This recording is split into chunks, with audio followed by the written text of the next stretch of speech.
Saksakallan gunarnavasya Vande Guru Sri Charanarabindam.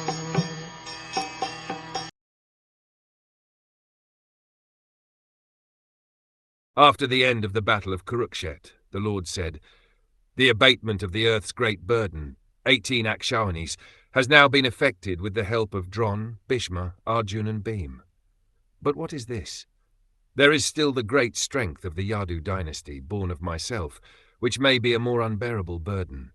It is a wrong theory that due to an increase in population, the world becomes overburdened, and therefore there are wars and other annihilating processes.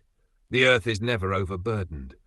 The heaviest mountains and oceans on the face of the earth hold more living entities than there are human beings, and they are not overburdened.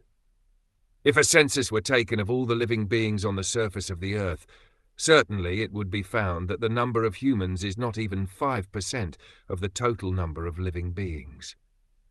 If the birth rate of human beings is increasing, then the birth rate of other living beings is increasing proportionately. The birth rate of lower animals, beasts, aquatics, birds, etc., is far greater than that of human beings.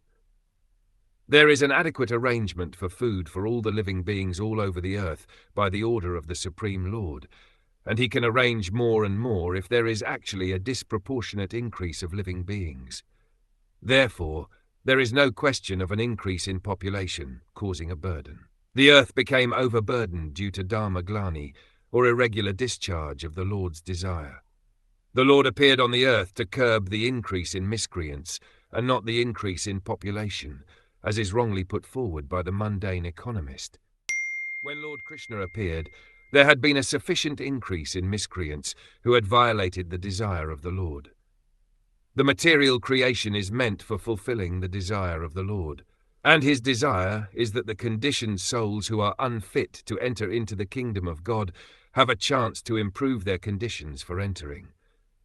The entire process of cosmic arrangement is intended just to give a chance to the conditioned souls to enter the kingdom of God, and there is an adequate arrangement for their maintenance by the nature of the Lord. Therefore, although there may be a great increase in population on the surface of the earth, if the people are exactly in line with God consciousness and are not miscreants, such a burden on the earth is a source of pleasure for her. There are two kinds of burdens. There is the burden of the beast and the burden of love. The burden of the beast is unbearable, but the burden of love is a source of pleasure. Srila Vishwanath Chakravarti describes the burden of love very practically. He says that the burden of the husband on the young wife, the burden of the child on the lap of the mother, and the burden of wealth on the businessman, although actually burdens from the viewpoint of heaviness, are sources of pleasure, and in the absence of such burdensome objects, one may feel the burden of separation, which is heavier to bear than the actual burden of love. When Lord Krishna referred to the burden of the Yadu dynasty on the earth, he referred to something different than the burden of the beast. The large numbers of family members born of Lord Krishna counted to some millions, and were certainly a great increase in the population of the earth, but because all of them were expansions of the Lord himself by his transcendental plenary expansions, they were a source of great pleasure for the earth. When the Lord referred to them in connection with the burden on the earth, he had in mind their imminent disappearance from the earth.